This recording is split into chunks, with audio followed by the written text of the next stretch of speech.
एक बिलीफ है कि हम एक बहुत कम पोर्शन अपने दिमाग का इस्तेमाल करते हैं। The 10% of the brain. 10% of the brain हम इस्तेमाल करते हैं। ऐसा क्यों होता है और हम 100% क्यों नहीं इस्तेमाल कर पाते हैं? तो ये जो है 10% हम अपना दिमाग यूज़ करते हैं इज़ अ मिथ। अच्छा, ऐसा कुछ नहीं है। दिमाग जब एक्टिवेट होता है, फॉर एग्ज़ाम्पल अगर मान लीजिए मैं चाय पी रहा हूँ, सो मेरी जो नज़र है, that signal is exciting that particular part of the brain. फिर जब मैं उसको पीऊँगा तो टेस्ट का जो है that is exciting another part of the brain. तो ये कोहेरेंटली काम कर रहा है।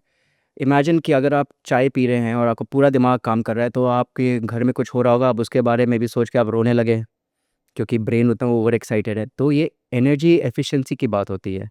It is not about using 10% या full potential. It is not about getting into and unlocking the locked potential of the brain. ये ब्रेन एनर्जी कंजर्वेशन करता है। बिकॉज अगर आप मान लीजिए 24/7 सबकी चीज़ों के बारे में पूरा ये सोच रहे हैं, then you will get fatigued out. Very true, very true. तो ये जो लोग डेजा वू एक्सपीरियंस करते हैं कि ये चीज़ पहले हुई है, तो वो क्यों होता है? I can give the scientific reason yes behind please. It. ये यूजुअली आपका एक टेम्पोरल लोब होता है ब्रेन में, दैट काइंड ऑफ मिसफायर्स। तो टेम्पोरल लोब में एक पर्टिकुलर एरिया होता है जो इन एक इफ़ आपको कुछ एक्सपीरियंस हुआ, मान लीजिए कोई भी आप सिचुएशन में हैं और आपको वो एक्सपीरियंस हुआ, सडनली सिचुएशन बदल गई लेकिन आपको वो experience within a few milliseconds फिर से हुआ, तो आपका दिमाग उसको प्रोसेस नहीं कर पाएगा, आपको लगेगा कि नहीं ये दोबारा हुआ है। That is one part of it. Second part of it is that कि ये जो डेजा वू का जो ये लोग बोलते हैं कि your brain is just going tapping into your subconscious, जो पहले कभी आपके साथ हुआ होगा, आपको नहीं यही पहले हुआ था तो ये अभी फिर से हो रहा है। बस वही है। It is usually scene again ये क्लिनिकली इन पेशेंट्स जिनको टेम्पोरल लोब एपिलेप्सी होती है, क्योंकि उनको हैलुसिनेशन ये सब काफ़ी होते हैं। वही हमेशा बोलते हैं कि हाँ ये हमारे साथ ये अभी फिर से हुआ, ये अभी क्यों हुआ, आप अभी आए थे।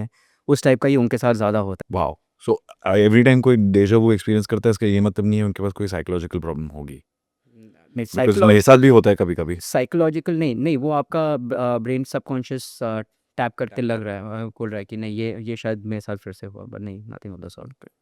स्ट्रोक क्यों होता है? कैसे होता है और उसको अवॉइड कैसे करना चाहिए? So stroke is essentially of two types. एक होता है इस्कीमिक स्ट्रोक, जहाँ पे जो ब्लड सप्लाई होता है to a particular part of the brain वो रुक जाता है। एक होता है हेमरेजिक स्ट्रोक। हेमरेजिक स्ट्रोक में जो ब्लड वेसल होती है वो फट जाती है, तो इसलिए वो ब्लड सप्लाई उस एरिया को बंद हो जाता है। Ischaemic stroke accounts for about 80 to 85% of all the strokes. Haemorrhagic 15%। क्यों होता है? क्योंकि ये ब्लड वेसल्स ब्लॉक होती हैं because of your diet, high blood pressure, diabetes, obesity, जो भी आपकी लाइफस्टाइल की आजकल की जो पॉलिसीज़ हैं, they can all at the end of the day can lead two stroke. और उसके साथ लैक ऑफ स्लीप, स्ट्रेस, ये सब कुछ sometimes it can be genetic also. किसी लोगों में जिनको हाइपरटेंशन होता है, डायबिटीज़ होती है, उनमें वो छोटे-छोटे अपने रोड ब्लॉक्स बनते हैं ये in the blood vessels that can eventually lead to complete blockade of the blood to the area that can cause a stroke.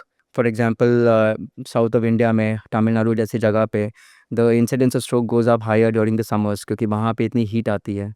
तो वो क्यों होता है? अगेन बिकॉज़ क्रॉनिक डिहाइड्रेशन होता है बॉडी में, द ब्लड वेसल्स श्रिंक होती हैं, और अगर वहाँ पे थोड़ा बहुत भी अगर प्लाक हो या ब्लड वेसल की वॉल अगर ये वीक हो, तो वो इधर फट जाएगी या ब्लॉक हो जाएगी, तब आपको स्ट्रोक आता है। Variety of reasons for it. Early signs क्या होते हैं? अर्ली साइंस उसके सो एक होता है that is something known as transient ischemic attack, जो 24 घंटे में आपको, तो स्ट्रोक के कुछ ऐसे साइंस होते हैं जो हम लोग एक्रोनिम में फास्ट बोलते हैं। एफ का मतलब फेशियल वीकनेस हो, ए का मतलब आर्म वीकनेस हो, एस का मतलब कि आपका स्लरिंग हो स्पीच में, और टी का जो टाइम कितना लगाए in from the starting of the symptoms to the showing up to the doctor. तो अगर मान लीजिए ये 24 घंटे में बिल्कुल ठीक हो जाता है, आप सुबह उठे, आपको थोड़ा बहुत लगा कि नहीं मेरी ज़बान थोड़ी लड़खड़ा रही है, I have some weakness in the face, not able to smile, या आपका हाथ थोड़ा कमज़ोर है या पैर थोड़ा कमज़ोर है एक साइड का, और अपोजिट साइड फेस भी कमज़ोर है, लेकिन 24 आवर्स में ठीक हो जाता है। तो ये आपका ब्रेन आपको सिग्नल दे रहा है कि इट्स अ रेड फ्लैग। ये आपको होता रहेगा लॉट ऑफ टाइम्स और लॉट ऑफ पीपल एक्सपीरियंसेस कि आधे दिन में हुआ ठीक हो गया, there could be other reasons for it, but अगर ऐसा होता है it's better to get your self checked because that is your brain just sending you signals कि अ मेजर इंसिडेंट में हैपन। और समझो किसी को स्ट्रोक हुआ है, तो इमीडिएटली फर्स्ट चीज़ उनको क्या करनी चाहिए? रिमेन काम, okay. call the emergency services, let the person lie down, time everything कि कब शुरू हुआ, नॉट ऑल सिम्टम्स में कम टुगेदर।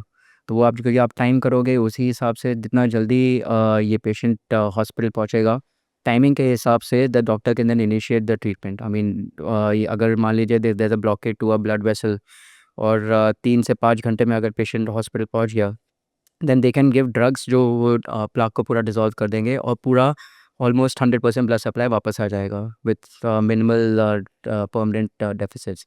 यही चीज़ अगर आपको सुबह हुआ है और आप शाम को लेके हॉस्पिटल पहुँचे, सो देन उतने टाइम में वो एरिया ऑलरेडी डैमेज हो चुका है प्रॉबेबली परमानेंटली। ब्रेन रिकवर कर सकता है एक स्ट्रोक से? वेल पार्शियली रिकवर कर सकता है। ये काफ़ी लोग को लगता है कि हम पूरी तरह रिकवर कर जाएंगे which is very very very subjective. Depend करता है कि कौन सा एरिया डैमेज हुआ है, कितने टाइम में आपको ट्रीटमेंट मिला है, ट्रीटमेंट कैसा मिला है, रिहैबिलिटेशन कैसा है आपका, एज क्या है पेशेंट की, कोमॉर्बिड कंडीशंस कैसी हैं, अगर पेशेंट को डायबिटीज़ है, ब्लड प्रेशर है, तो वहाँ पे थोड़ा ज़्यादा टाइम लगेगा और कितना रिकवरी होगी वो कोई बता नहीं सकता। मैक्सिमम रिकवरी स्ट्रोक की happens with in 6 months, outer window 1 साल हो जाएगा।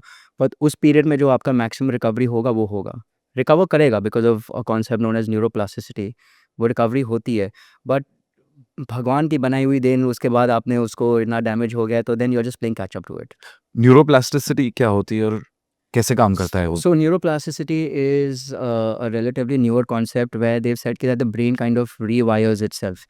जहाँ पे डैमेज होता है वहाँ पे ब्रेन कुछ ऐसा ट्राई करेगा कि वहाँ पे फिर नए कनेक्शंस बने to go from point A to point B, क्योंकि वो रास्ता बंद हो गया है।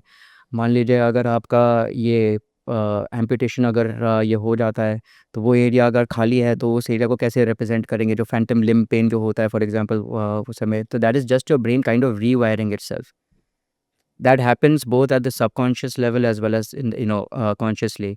सबकॉन्शियस लेवल में if you talk about neuroplasticity तो फिर बिहेवियरल थेरेपीज़ जो होती हैं आपकी, दैट इज़ जस्ट योर जो आपका नॉर्मल जो रिस्पॉन्स रहेगा। मान लीजिए आपको स्ट्रोक हुआ है, वो आप नॉर्मल नहीं रहा रिस्पॉन्स, तो आप जो ये बिहेवियरल थेरेपीज़ करते हैं as a part of your rehabilitation process, तो वो अगेन ब्रेन फिर से सीख रहा है। Physiotherapy for the brain? Physiotherapy for the brain, या all your physiotherapy that you doing, besides the fact that वो स्ट्रेंथ आए वो सब आए, it's for your brain to understand कि नियर नॉर्मल हो गया है और आप हाथ हिलाएं।